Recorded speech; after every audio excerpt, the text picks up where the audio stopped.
Hello everyone, welcome to my YouTube channel. मेरा नाम चिराग है और आज हम बात करने वाले हैं two of my most favourite stocks के बारे में, प्रेस्टीज और एडीएफ फूड्स के बारे में। रिसेंटली इन दोनों ही कंपनीज के Q2 FY25 के रिजल्ट्स अनाउंस हुए and there is a stark difference between both the results. जहां प्रेस्टीज के रिजल्ट्स मार्केट को बहुत ज़्यादा पसंद नहीं आए, लेकिन एडीएफ के रिजल्ट्स हम कह सकते हैं कि has beaten its own expectation. इस वीडियो में दोनों ही कंपनी के क्वार्टरली रिजल्ट्स को हम ब्रेक डाउन करेंगे। वीडियो स्टार्ट करने से पहले मैं आपको स्टैंडर्ड डिस्क्लेमर दे दूं कि ये कोई बाई और सेल रिकमेंडेशन नहीं होने वाली। Please do your own diligence before buying any stock. तो चलिए वीडियो स्टार्ट करते हैं। सबसे पहले तो मैं बात करना चाहूँगा प्रेस्टीज के बारे में। प्रेस्टीज ने FY25 की गाइडेंस में कहा था कि इस साल ये 24,000 करोड़ के आसपास की प्री सेल्स करेंगे। हाउएवर पहले 2 क्वार्टर्स में सिर्फ 7,000 करोड़ की प्री सेल कर पाए। क्वार्टर 2 में प्री सेल्स के नंबर सिर्फ 4,000 करोड़ थे। क्या रीजन है? कंपनी कहती है कि नए प्रोजेक्ट्स लॉन्च करने में उनको दिक्कत आ रही है क्योंकि there is a delay from regulatory authorities and from state governments. देखिए, पिछले 2 क्वार्टर से लगातार देश में इलेक्शंस का माहौल है। पहले जनरल इलेक्शन हुए, उसकी वजह से जितने भी गवर्नमेंट मशीनरी होती है वो इलेक्शन में इन्वेस्ट कर दी जाती है। जो रेगुलर वर्क होते हैं वो होते नहीं है, कोड ऑफ कंडक्ट लग जाता है और उसके बाद नए प्रोजेक्ट्स को अप्रूवल नहीं मिलते। ये प्रॉब्लम Q1 में आई थी और Q2 में भी आ रही है। रिसेंटली महाराष्ट्र की इलेक्शन होने वाले हैं तो वहां पर प्रेस्टीज को अपने नए प्रोजेक्ट्स लॉन्च करने में दिक्कत आ रही है। तो जो इनकी लॉन्च पाइपलाइन थी दैट हैज बीन डिसरप्टेड। मेरी अगर फंडामेंटल वीडियो आपने प्रेस्टीज पर देखी होगी तो उसमें मैंने बात की थी कि मेरी एक्सपेक्टेशन लगभग 27,000 से 30,000 करोड़ की प्री सेल्स की है। अब वो फिगर अचीव करने के लिए FY25 में प्रेस्टीज को ऑलमोस्ट 23,000 करोड़ के प्रोजेक्ट प्री सेल्स करने पड़ेंगे। क्या प्रेस्टीज ये कर पाएगी? सवाल ये उठता है। मैनेजमेंट बहुत ज़्यादा कॉन्फिडेंट थी कि अगले क्वार्टर में, खासकर in the month of December as well as end of November, जो अप्रूवल्स इनके लटके हुए थे वो आने लग जाएंगे। कंपनी कहती है कि हमारी लॉन्च पाइपलाइन बहुत स्ट्रॉन्ग है। लगभग 52,000 से 55,000 करोड़ की GDV यानी ग्रोस डेवलपमेंट वैल्यू के प्रोजेक्ट्स ये लॉन्च करने वाले हैं अगले 2 क्वार्टर्स में। Q3 के अंदर ऑलमोस्ट 25,000 करोड़ के प्रोजेक्ट्स ही लॉन्च कर देंगे। Most of these launch will happen in the month of November and December. जो इनके फ्लैगशिप प्रोजेक्ट अगले 2 क्वार्टर्स में लॉन्च होने वाले हैं उनमें से सबसे बड़ा प्रोजेक्ट जो इनका आने वाला है वो इंदिरापुरम में आने वाला है, जिसकी GDV लगभग 10,000 करोड़ की होगी। इसके अलावा MMR रीजन में 7,000 करोड़ के प्रोजेक्ट्स आने वाले हैं, बेंगलोर में आने वाले हैं, हैदराबाद में आने वाले हैं, गोवा में आने वाले हैं। तो कंपनी के पास पाइपलाइन इंटैक्ट है और मैनेजमेंट बहुत कॉन्फिडेंट है कि उनकी स्ट्रेटेजी ये रहेगी कि हाई वैल्यू जो इन्वेंट्री है ना, पहले उसको बेचा जाए। और जब मैनेजमेंट से पूछा गया कि हाई वैल्यू प्रॉपर्टीज को लेकर आप कितने बुलिश हो, तो उन्होंने बताया कि इन्होंने 4 करोड़ के या 5 करोड़ के आसपास के फ्लैट्स लॉन्च किए थे जो हाथों हाथ बिक गए। 50% of them were sold with in a few weeks of launching. तो डिमांड एनवायरनमेंट को देखकर भी कंपनी बहुत पॉजिटिव है कि जैसे ही हम लॉन्च करेंगे हमें अप्रूवल मिल जाएगा, रेगुलेटरी अप्रूवल मिल जाएगा, हम अपनी इन्वेंट्री को जल्दी जल्दी सेल आउट करने लग जाएंगे। हालांकि दलाल स्ट्रीट को प्रेस्टीज की लॉन्च ना करने की कैपेबिलिटी बहुत ज़्यादा पसंद नहीं आई, तो उन्होंने इसके शेयर को पनिश भी किया है। पिछले 1-2 महीने से लगातार शेयर वहीं पर है। खासकर Q1 रिजल्ट्स के बाद स्टॉक में कोई मूवमेंट नहीं हुई है। इसके अलावा और इंपॉर्टेंट पॉइंट्स की बात करूं तो मैनेजमेंट ने अपने एम्बेडेड EBITDA मार्जिन्स के बारे में बताया जो 30% के आसपास हो जाएंगे। अगर आपने मेरी फंडामेंटल वाली वीडियो देखी थी तो वहां पर मैंने बात की थी कि कैसे 24-25% के आसपास भी एम्बेडेड मार्जिन्स बहुत अच्छे हो जाते हैं।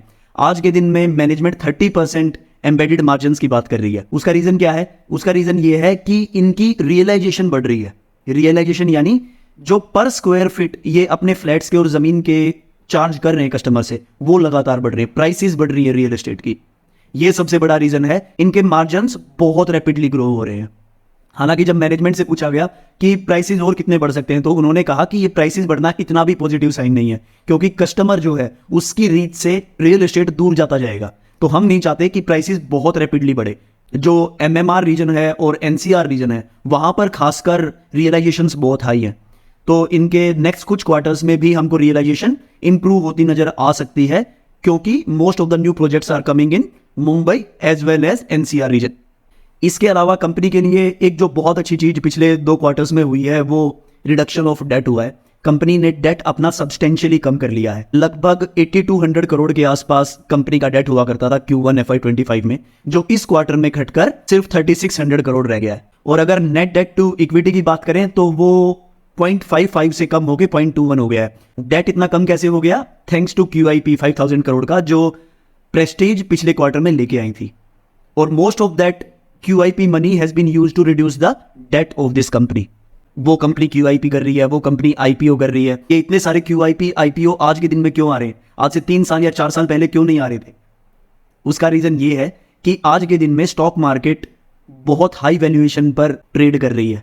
उसकी वजह से कैपिटल रेज करना through equity has become much more cheaper than raising it through debt. यानी अगर बैंक के पास जाओगे तो आपको 9, 10, 11, 12% के आसपास पर लोन मिलेगा।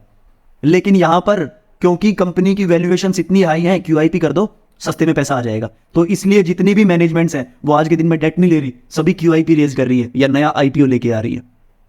ऐसी कंपनी से बच के रहना जो QIP से पैसा रेज तो कर रही हैं लेकिन ये नहीं बता रही अपने इन्वेस्टर्स को कि हम ये पैसा क्यों रेज कर रहे हैं, जबरदस्ती पैसा रेज कर रही है। ऐसे कंपनी से इस मार्केट में जरूर बच के रहना।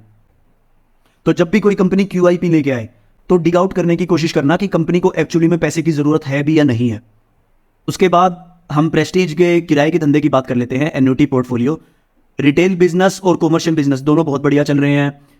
कंपनी की उम्मीद है कि 2029 तक लगभग 4300 करोड़ के इनके पास रेंटल्स आने लग जाएंगे, which will be equivalent to जो आज के दिन में DLF कमा रहा है। आज के दिन में सिर्फ 720 करोड़ के आसपास रेंटल्स इनके आते हैं, जो इंक्रीज हो जाएंगे 4300 करोड़ के। ये सबसे बड़ा रीजन था जो मैंने इस कंपनी में इन्वेस्ट किया था। जो इनके 2 सबसे बड़े बड़े प्रोजेक्ट्स हैं, एक तो मुंबई में और दूसरा एरो सिटी दिल्ली में। एरो सिटी दिल्ली वाला 2026 तक पूरा हो जाएगा और जो मुंबई वाले प्रोजेक्ट्स हैं वो FY28 तक पूरे हो जाएंगे और वहां से रेंटल आने लग जाएगा।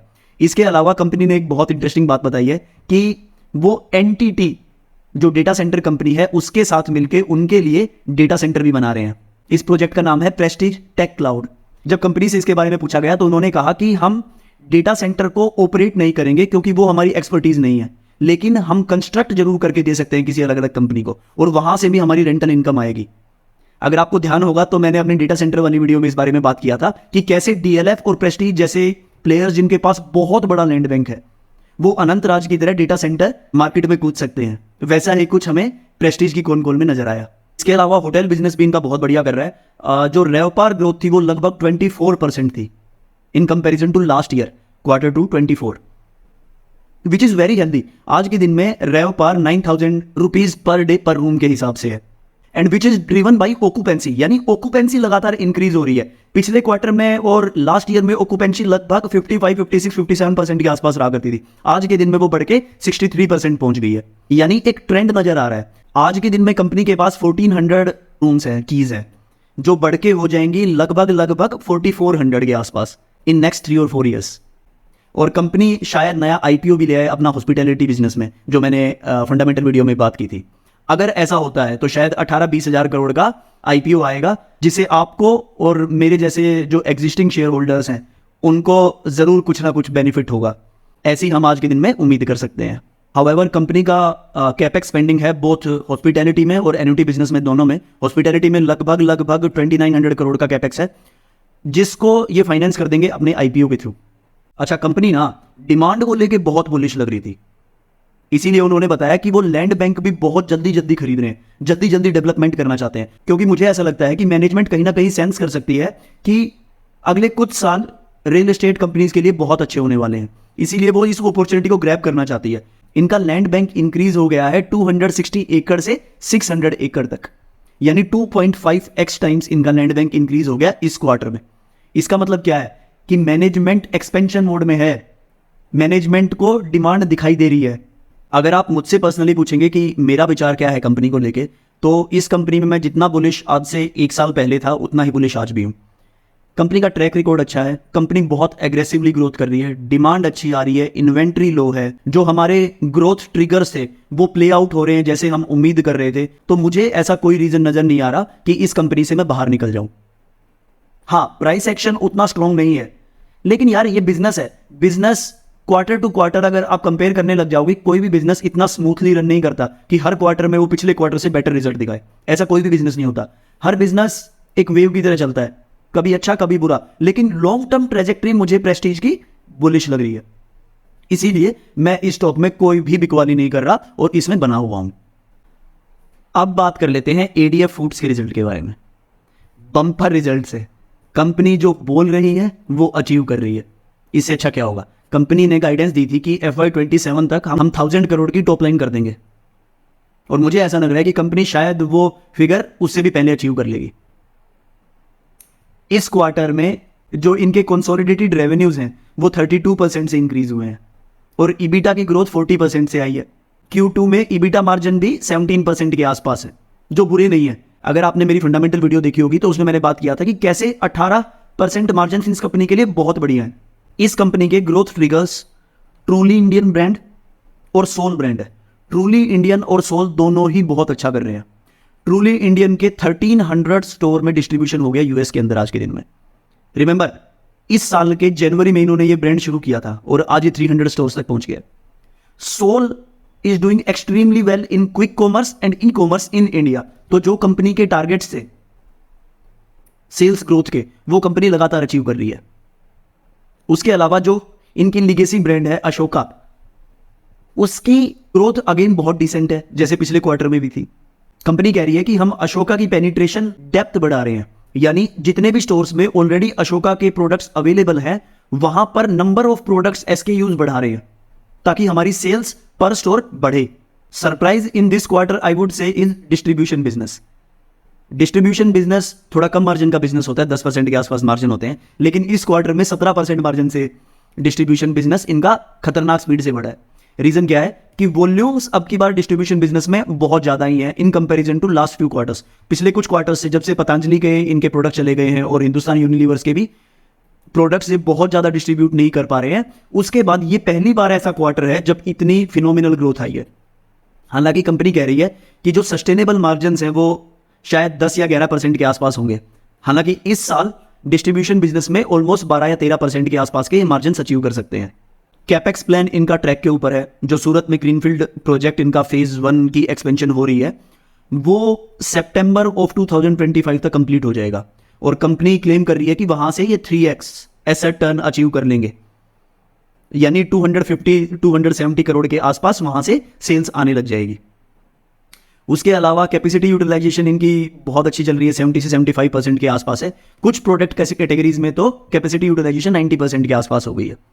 यानी जो डी बोटल नेकिंग ये कर रहे हैं और नया ग्रीनफील्ड प्रोजेक्ट ये कर रहे हैं, वो प्रोजेक्ट हाथों हाथ बिकने लग जाएंगे क्योंकि डिमांड है। कंपनी ने कैपेक्स जो प्लान किया था वो बहुत अच्छी तरह डिजाइन किया गया था। कंपनी डिमांड को लेकर बहुत बुलिश थी। उसके अलावा जैसा कि आप सभी जानते हैं कि फ्रेट के चार्जेस रेड सी क्राइसिस की वजह से बहुत ज्यादा बढ़ गए थे, तो according to management those have cool down. अभी 25% से 45% डाउन है फ्रेट के चार्जेस।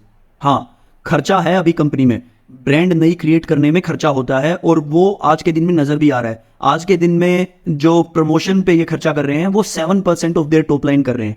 लास्ट फाइनेंशियल ईयर में ये 6% था। उसके अलावा नई मैनेजमेंट को हायर कर रहे हैं अमेरिका के लिए भी और इंडियन बिजनेस के लिए भी। टॉप मैनेजमेंट ज्यादा सैलरी देती है तो इसलिए एम्प्लॉय कॉस्ट भी थोड़ी बहुत बढ़ी है। इसके अलावा कंपनी ने अपने एक्विजिशन प्लान्स के बारे में बताया कि अगर उनको कोई राइटफुल कैंडिडेट मिलता है तो वो एक्विजिशन जरूर करेंगे। हाउएवर अभी उनकी नज़र में ऐसा कोई भी प्लेयर नहीं है जिसको वो एक्वायर कर सके। तो ओवरऑल अगर मैं एडीएफ की बात करूं तो मुझे बड़े डिसेंट रिजल्ट लगे। और यूजुअली होता क्या है कि H1 जो first half of the financial year है वो बड़ा वीक ईयर होता है, H2 इस कंपनी के लिए ज़्यादा बेटर होता है। तो उम्मीद है कि Q3 और Q4 के results will be far better than Q1 and Q2 results. और अगर ऐसा होता है तो मुझे ऐसा लगता है कि शेयर मार्केट हमें एज ए इन्वेस्टर्स को जरूर रिवार्ड करेगी। So these were the results of 2 of the most important companies in my portfolio. आप भी क्वार्टरली रिजल्ट्स को बहुत डिलीजेंटली फॉलो कीजिए, क्योंकि बिजनेसेस बहुत ज़्यादा चेंज नहीं होते क्वार्टर बाई क्वार्टर, लेकिन जब हम मैनेजमेंट की कमेंट्री सुनते हैं तो हमें डिमांड एनवायरनमेंट के बारे में पता चलता है, हमको पूरी इकोनॉमी की सिचुएशन के बारे में पता चलता है। तो आप सब लोगों को सजेस्ट करूंगा कि जिन जिन कंपनीज में आप इन्वेस्टेड हैं उनको तो खासकर बहुत ज़्यादा डिलीजेंटली उनकी कॉन कॉल्स फॉलो कीजिए, और जिन कंपनीज में नहीं इंटरेस्टेड है उनको भी फॉलो कीजिए, क्योंकि नई जो इन्वेस्टमेंट अपॉर्चुनिटीज़ हैं वो आज की इकोनॉमिक कंडीशंस में मिलने के चांसेस ज़्यादा हैं। तो इस वीडियो को यहीं पर ख़त्म करते हैं। नेक्स्ट वीडियो में हम मिलेंगे किसी और इंटरेस्टिंग आइडिया के साथ। किसी और इंटरेस्टिंग इन्फॉर्मेशन के साथ। तब तक के लिए पढ़ते रहिए, मेहनत करते रहिए। Bye bye, take care, best of luck.